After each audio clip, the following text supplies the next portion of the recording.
নমস্কার।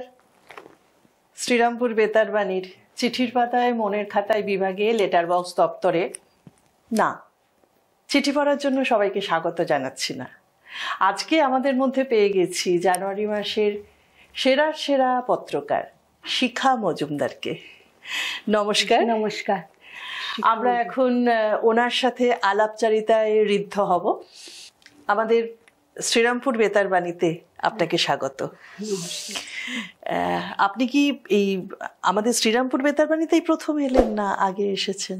আগে এসেছি ওই যে এসো গল্প শুনিতে। ও এসো গল্প শুনিতে।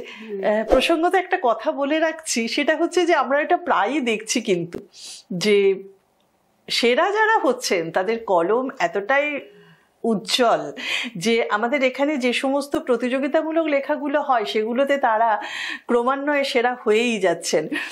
এর জন্য আপনাকে অভিনন্দন জানাচ্ছি। আমাদের জানুয়ারি মাসের বিষয় ছিল কৃপণতা। তো কৃপণতা বিষয়ে আপনি যে চিঠিটা লিখেছেন সেই বিষয়টা কি আপনার নিজের জীবনের অভিজ্ঞতা না ওটা একটা বানানো গল্প? না না না, অভিজ্ঞতা। আমি ট্রেনে আসছিলাম যখন হাওড়া থেকে কোন্নগর, আমার লেডিস কম্পার্টমেন্টে উঠেছিলেন ওই মেয়েটি যে গান গাইছিল, যার গানে আমার সত্যি সকালটা সুপ্রভাত হয়ে গেছিল। সেই কথাটাই আমি লিখেছিলাম মনের খাতায়, চিঠির পাতায়। আচ্ছা, এবং সেটা দেখে আপনার তখন এইরকমই মনে হয়েছিল যে কেন ভগবান ওর প্রতি এত কৃপণ, যে ওকে এত সুন্দর গলা দিল অথচ চোখ দুটো নেই আর এত অভাবী। তখন আমার মনে হয়েছিল ও তো কোনোদিনই সেই পর্যায়ে গিয়ে পৌঁছতে পারবে না। এই জন্যই মনেও একটা আক্ষেপ ছিল, তাই থেকেই এই লেখাটা এসেছে। আচ্ছা, বিষয়টা আপনি পরে পেয়েছেন নাকি যে সময় বিষয়টা দেওয়া হয়েছে সেই সময়তেই ঘটনাটা ঘটেছে? না না, বিষয়টা পরে পেয়েছেন। আচ্ছা, আমরা যাদেরকে সেরা নির্বাচন করি বা বিভিন্ন ক্ষেত্রেই আমরা দেখতে পাই এই যে বিভিন্ন ঘটে থাকা ঘটনা আমাদের মনের মধ্যে কোথায় যে জায়গা করে রাখে, কোথায় যে ঘুমিয়ে থাকে, এবং কোনো একটা বিষয় পেলে তখন কলম থেকে সেইগুলো উৎসারিত হয়। আপনি এই চিঠি লেখালেখি কতদিন থেকে করছেন? চিঠি লেখালেখিটা 18 সাল থেকেই করছি। আচ্ছা, কোথায় কোথায় লেখেন? আমি রেডিওর সবখানেই লিখি, পাত্রইকি, বুধ সকালে, তারপরে আরো যেসব আছে, তাছাড়া এমনি রেডিও সিটি বাংলা, সৌমেন্দ্রনাথ জানার পত্রালি, সবেতেই লিখি। আচ্ছা আচ্ছা, মহিলা মহল। আচ্ছা, এই এখন কিন্তু এই পত্র বিভাগগুলো হয়ে একটা খুব ভালো হয়েছে বলুন, কারণ আমাদের ব্যক্তিগত জীবনে যে চিঠিটা একদম লুপ্তপ্রায় হয়ে গেছে। চিঠি কিন্তু একটা বিরাট বড় শিল্প। আমরা বিভিন্ন বড় বড় লেখক, ঔপন্যাসিক,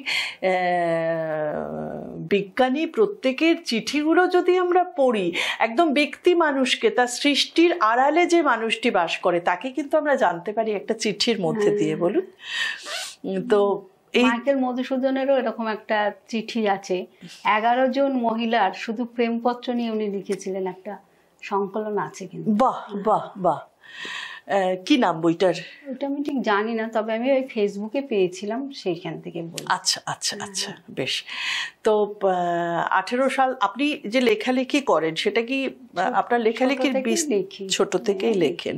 কলেজ ম্যাগাজিনে লিখতাম, তারপরে এখন একটু অবসর পেয়েছি, সেই জন্যই সময় বেশি, এখন বেশি একটু লিখি।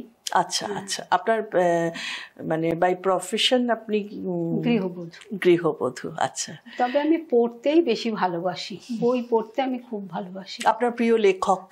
আমি তো রবীন্দ্রনাথ তো আছেই, তারপরে সুনীল গঙ্গোপাধ্যায়, সমরেশ মজুমদার, আশুতোষ মুখার্জি, মানে লিস্টটা প্রচুর, লিস্টটা প্রচুর।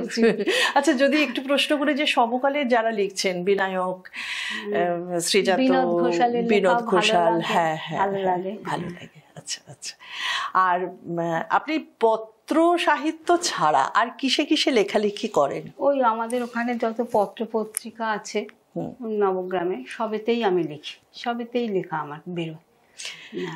ওনার চিঠি পড়তে গিয়ে আমরা দেখি একটা ভীষণ ভালো লাগে, সেটা হচ্ছে ওনার বাড়ির নাম হচ্ছে কনকাঞ্জলি। তো আমরা জানি কনকাঞ্জলি প্রথাটা একটা অত্যন্ত বেদনাদায়ক প্রথা।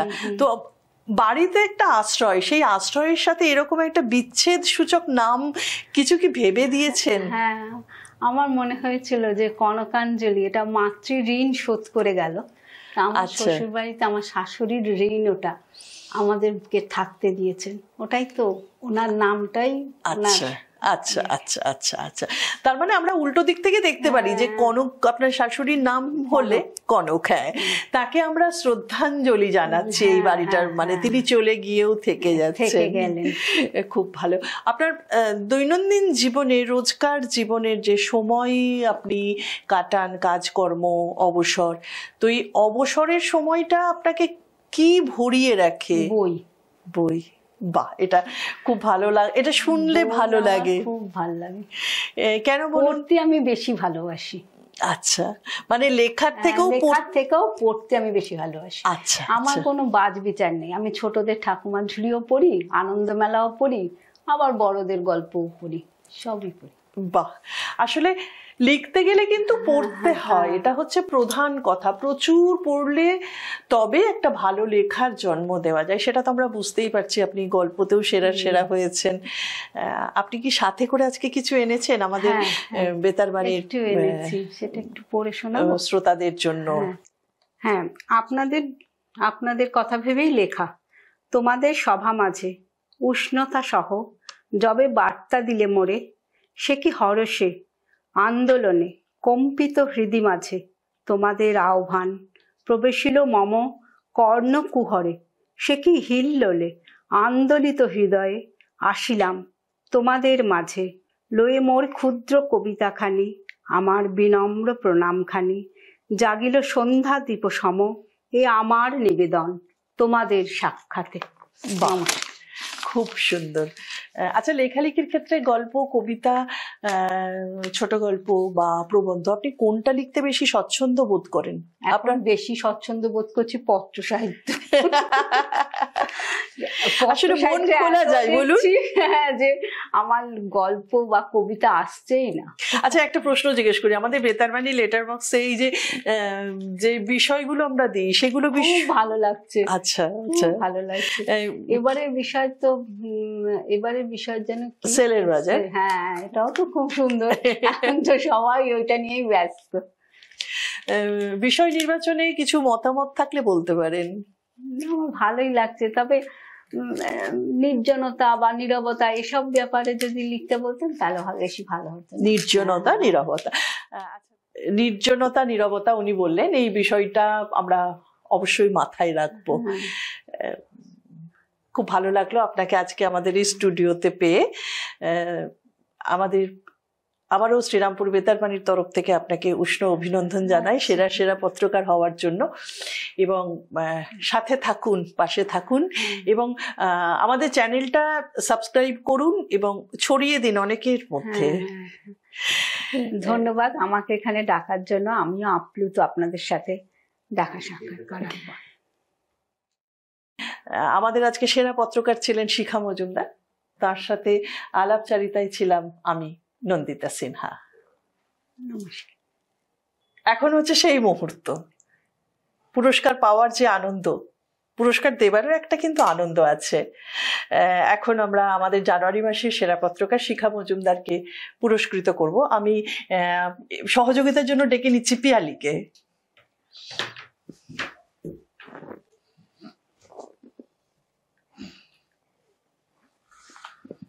উত্তরীয় পরিয়ে দেওয়া একটা দস্তুর, কারণ এর সাথে মিশে থাকে শ্রদ্ধা এবং আন্তরিকতা।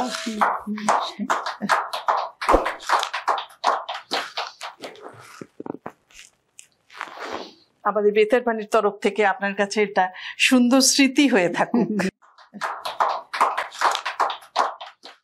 বই পড়বেন, পেনে লিখবেন এবং স্মারক সাজিয়ে রাখবেন।